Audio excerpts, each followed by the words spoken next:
Oh, hey. Didn't see you come in. Hey guys. That's so stupid. The that joke was like lame like 10 years ago. Anyway, okay. What's up? What's happening? Doing another recap. This one's episode 8. We had Jess McKenna on. She does the podcast Off Book the Musical. Great podcast. Just a tiny bit of info. This episode I had in my head it might be cool to do as a musical. And I talked to Jess about that. And she was like, you kind of need some music already in the performance. Like, you got to perform to, like, instrumental music.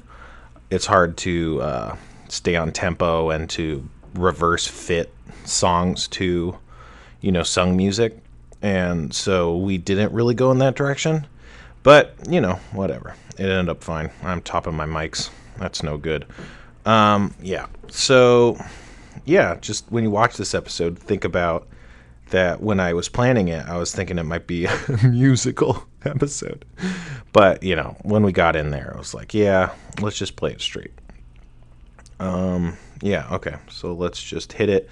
As always, I have it queued up. I'm going to press start at the same time as I hit start on the timer.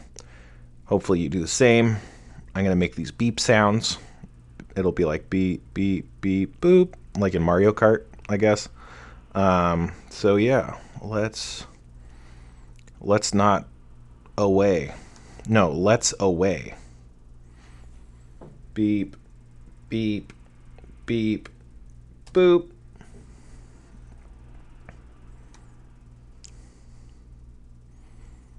I gotta shave my beard again.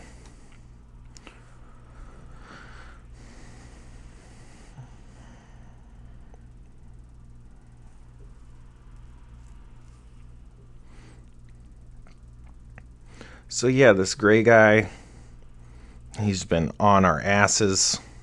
He was originally supposed to be introduced in episode 2, but it did not work out. So we introduced him in episode 3. The neck snapping.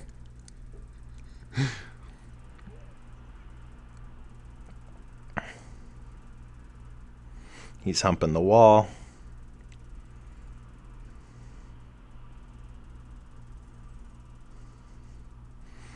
They kill the chief. Yeah, he didn't look very he didn't look very raging when he got his head cut off.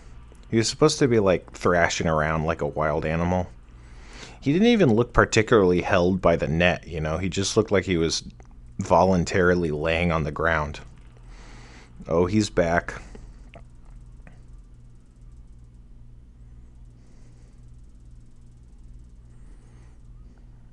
Oh, yeah. That's that good quest.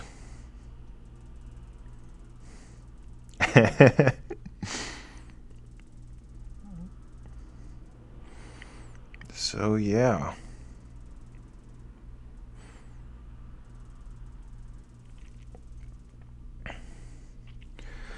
This episode is kind of unique in that I thought it would be fun to just kind of take it as a mostly improv episode. Like, there's not a real...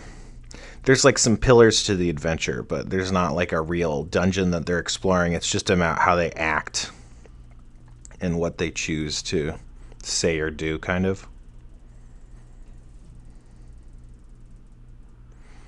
Bam, I fucking shot you. You're dead now.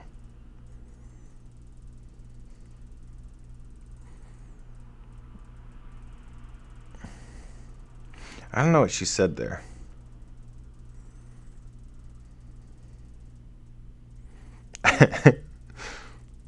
His face really sells that notepad gag. There's Jess McKenna. She's great.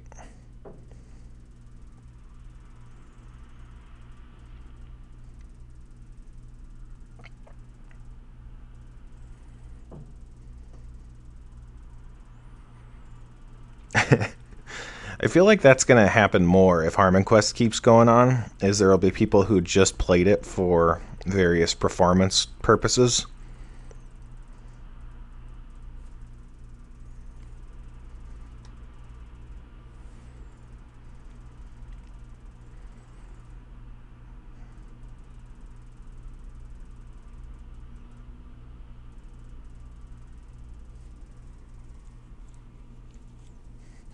Remember that movie Bruce Almighty?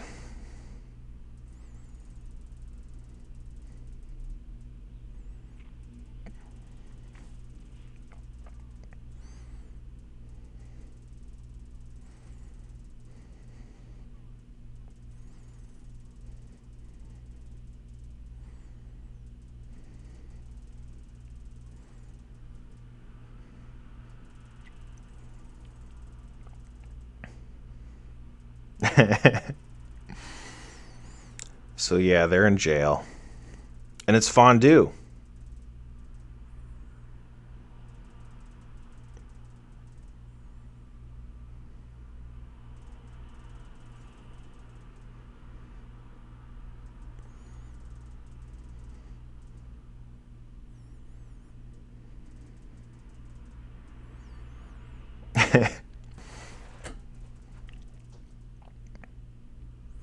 So yeah, I mean, we mentioned it a bit later, but this is like a plane of law and judgment. So you can't like do things that aren't legal, like magic prevents you. So it's not legal to break out of prison, so it prevented him from breaking out of prison magically. Yeah, so the Grey Wraith, he's a bunny man. They're in Ad Quad Damnum, the plane of Imperial Judgments. They're like an interdimensional police force, kind of like the Adjustment Bureau, maybe. I never watched that movie. Or R.I.P.D. maybe. I don't know.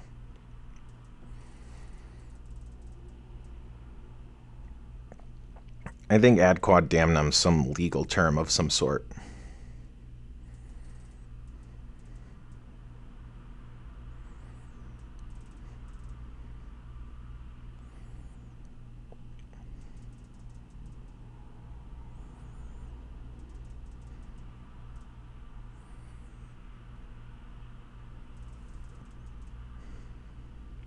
So, yeah, Jess was really, really good this episode. One of the things is like, I don't know, it sounds a bit more canned with the edits. Like if you listen to or if you watch the whole show, like the unedited version, it's way more impressive because she's just pulling all this stuff out of nowhere. It's amazing. After the episode tape, she revealed to us that she was in like mock trial or something for a long time. She was like an amazing, you know, fake legal scholar, I guess. I don't know. And so you can see Bone Weevil is closer to his natural color.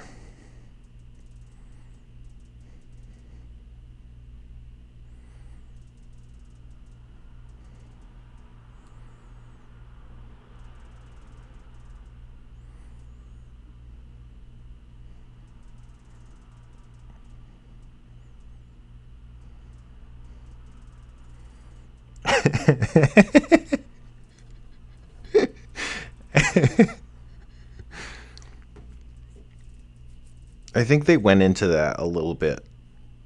I can't remember what it was, though.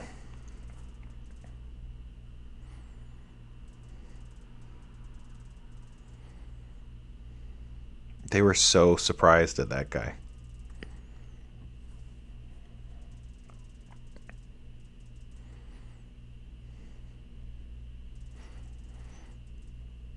That paper had like boobs on it.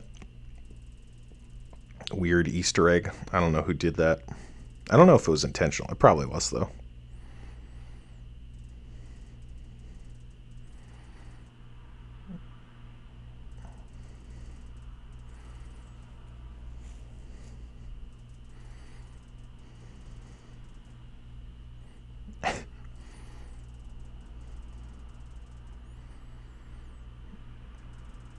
I don't think that's what they're being charged with, though.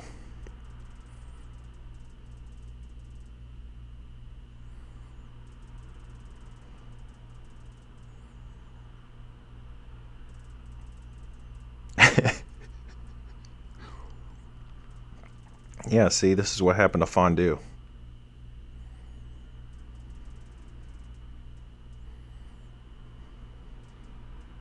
Bam.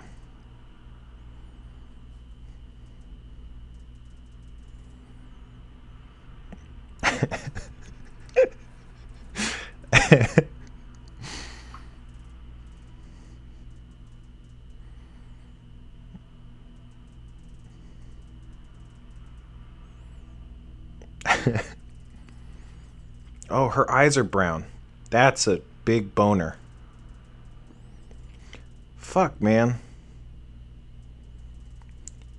We looked so carefully for stuff like that. Cuz her eyes started out brown and then we changed them to green.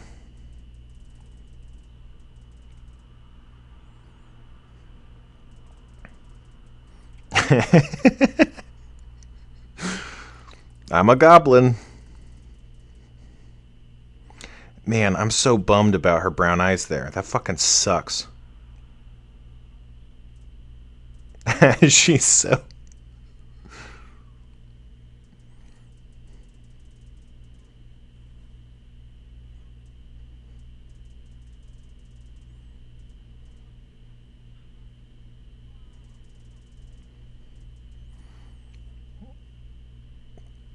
The ignorance is an excuse for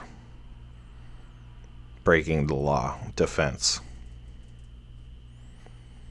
The holding your breath thing was an idea I had very early on. It's kind of just nonsense, but...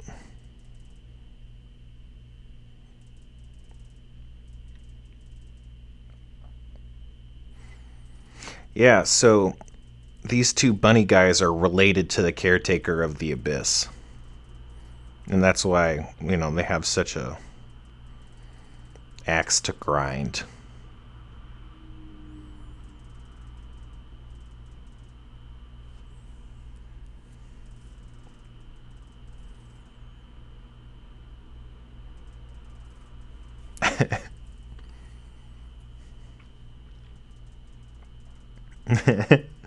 That's a good pose, huh?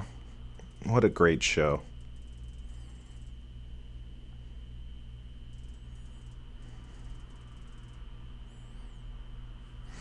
Yeah, so, like, the judge is like a construct, like a magical construct, tasked with upholding cosmic law. He's got law powers.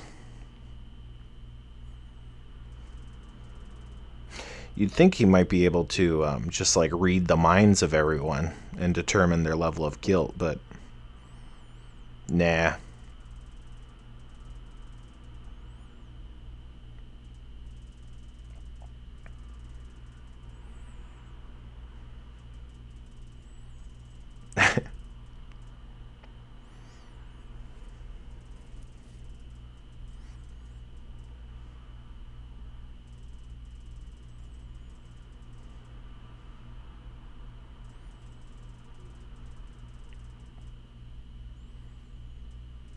It's one of the few times we put the music in the actual live action.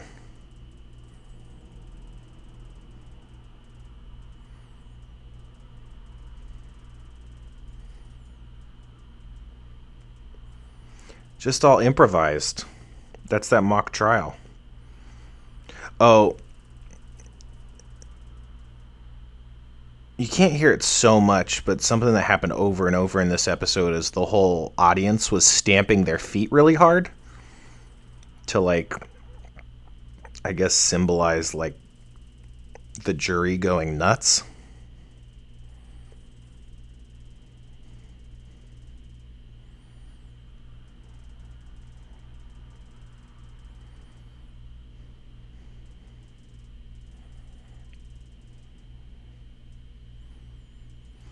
It kind of looks like he's wearing gloves, but he's actually just wearing a watch on his one hand. He actually says "womp."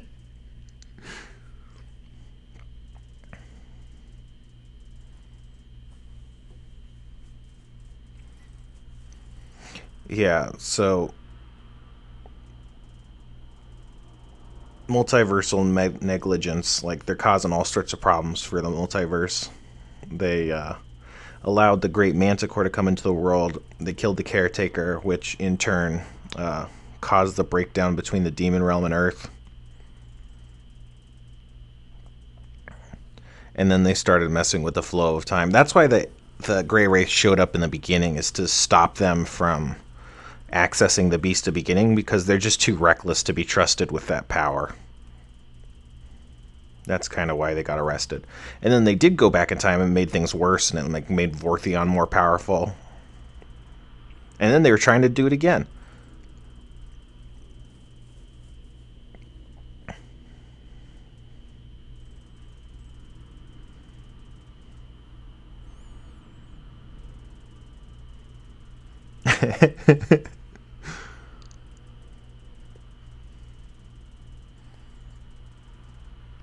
I think she called for a recess in the actual cut, but we cut that out.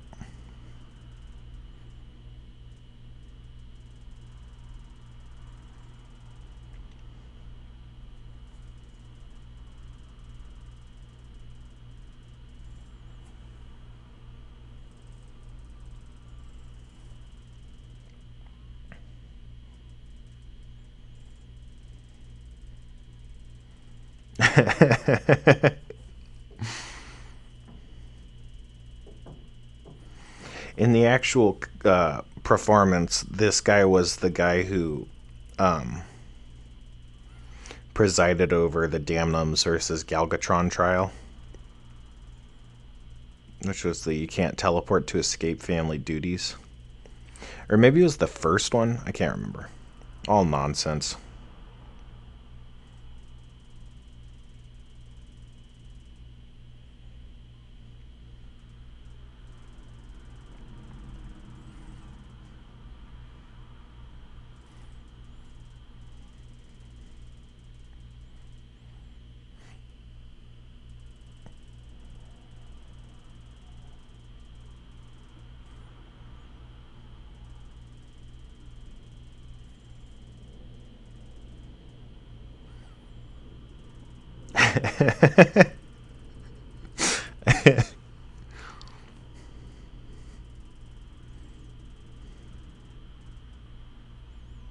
Robble, robble.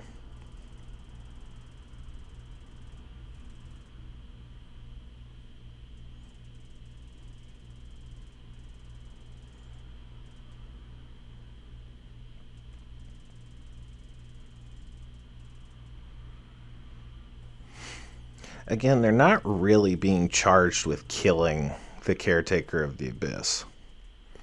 That's just kind of proving how dangerous these guys are.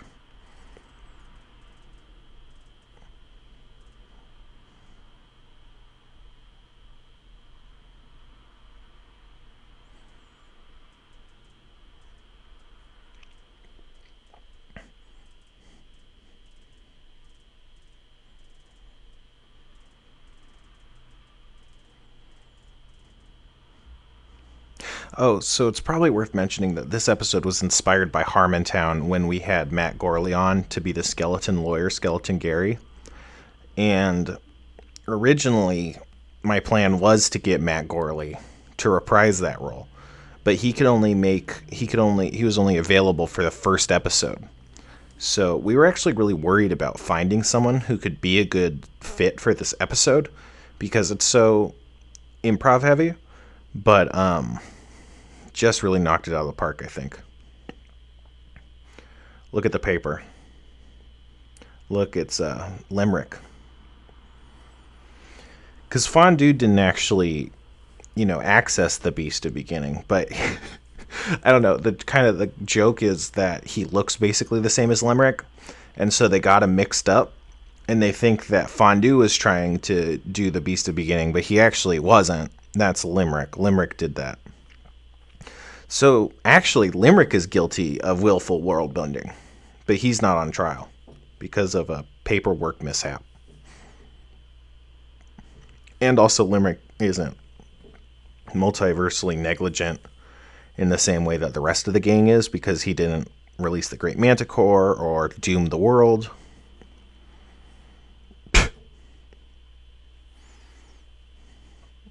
Jeff loved that one.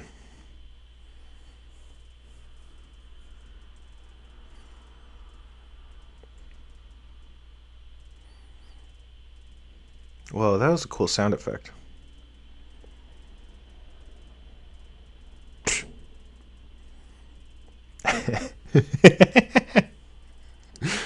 We were kind of low on time at this point, so I just wanted to move it. I mean, obviously it's cut down, but she's laughing.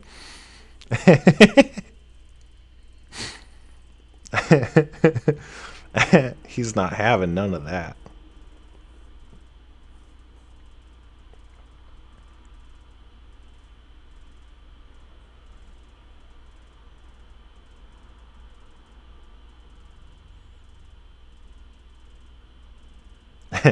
I love her character acting in that.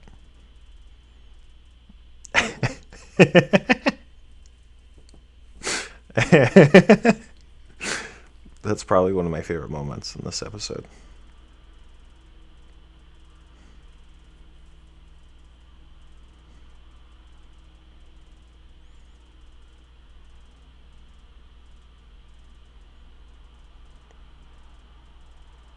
Yeah, it sounds like in the sound mix they took down the audience stomping a lot, which is kind of a bummer.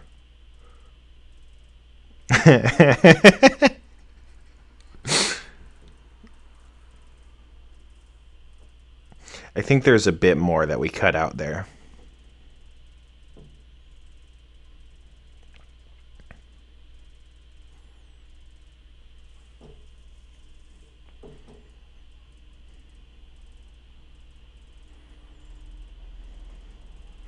So yeah, when I wrote this episode, I had like two possible endings, depending on how things went down, like the innocent and the guilty. But I don't know. I think she did a good job defending them, but ultimately it didn't really absolve them of any of their crimes or prove that they didn't do anything wrong. And then also, just as a storytelling perspective, it's a bit more dramatic if they don't just get off.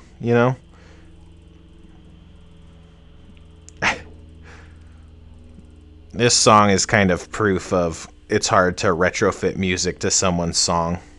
Someone just singing. I think the musical accompaniment, I mean, it's good, but it's just a bit flat, maybe. He's bumping the table. So yeah, on her character, she had the ability of invoking the third law.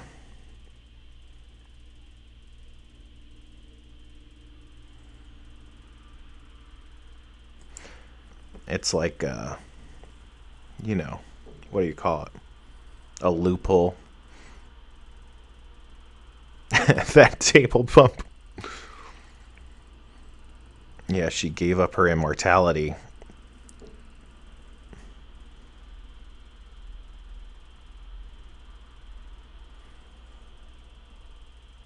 She's doing what Dan was doing.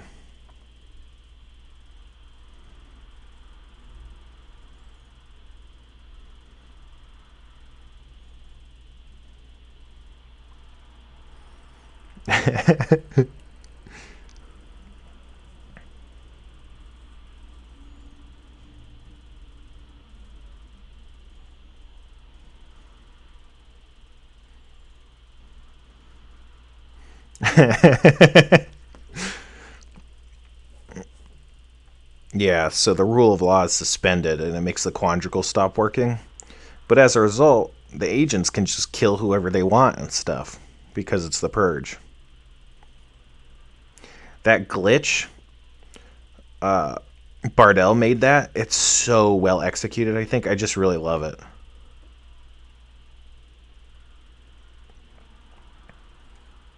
That's a cool explosion, I think. Oh, that smoke was kind of weird, though. Double explosion.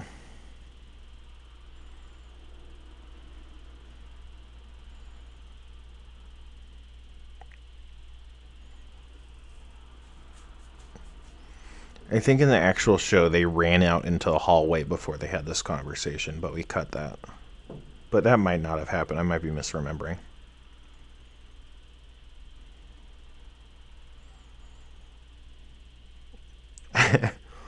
Too bad we didn't keep that patch on her outfit for the rest of the show.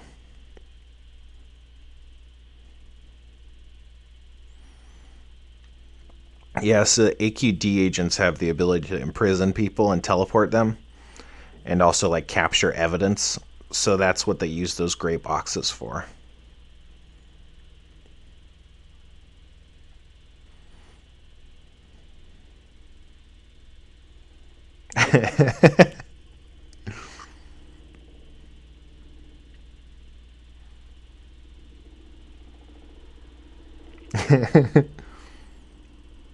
Yay.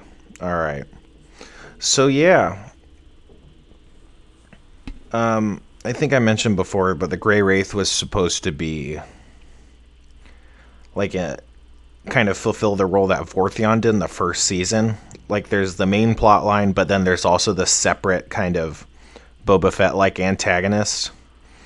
And so he was supposed to do that, but I thought it would be cool if he was like actually like a good guy, quote unquote, that was just trying to stop our heroes from ruining the universe. Because they've already done a lot to fuck shit up, you know? So, yeah. Um, Initially, Fondue was supposed to be a ghost on trial in this episode, but the network wanted more Fondue, so that's why he came back in episode 4, and then at that point it's like, well, he was still alive, so he would be alive in the trial. And that was, yeah, there's maybe a bit more going on, but that it was always my plan to kind of bring Fondue back at around this point, because I thought that would be kind of interesting, especially for the trial, because again, Limerick didn't really do anything wrong the same way the rest of the gang did. He was dead, so he wasn't on trial. But yeah, this one sucked, huh? Well, whatever. I mean, I don't know. Yeah, I like this episode. I get the sense that people on Reddit will hate this episode because it's not like straight by the book D&D. There's very few rolls even. But you know, I really like it. I think Jess was amazing. I think it's an interesting kind of look at the world and the universe, and I always like kind of showing the gang that they're not good at their jobs, you know? Um, Not that like I have to prove that or anything, but you know, it's like they kind of tend to see themselves as the heroes and stuff, but they're not actually that good at being heroes, you know? So I like to also have that opposing viewpoint. That's kind of what the party in episode 6 was also supposed to illustrate. Yeah. So, anyway, that about does it. Got 2 more episodes left. 2 twos. We only got 2 more, not 2 twos, though. Episode 9 has Carl Tart, and won't that be cool? So, yeah. Oh, yeah, Adquad Damnum's also another plane. It's like the lawful good plane, or the... No, it's the lawful neutral plane, actually. Yeah, so... Any last minute things? Originally, I thought it would be cool if everyone in the plane was like a bunny man, but then I was like, oh, well, maybe they could be different. They could all just be various animal people. So that group is like, it's not so much of a race as it is like a confederation of avatars of law and order. And yeah, they all come from Ad Quad Damnum. Like I said, they're kind of like the Adjustment Bureau, which I don't know what it is. Or I think in Fringe, the show Fringe, there's these bald guys that were kind of like that. I don't know what else. Maybe they're like time cops also. I don't know what time cops are from, but I'm sure they're from plenty of stuff. So yeah. All right. I'll see you guys next week. Maybe one day I'll figure out how to do a live one of these. We could do a live. Fuck it. We'll do a live. All right. Like, subscribe. I mean, don't. Every time I say that, it's a joke. You know that, right? I mean, whatever. All right. Bye.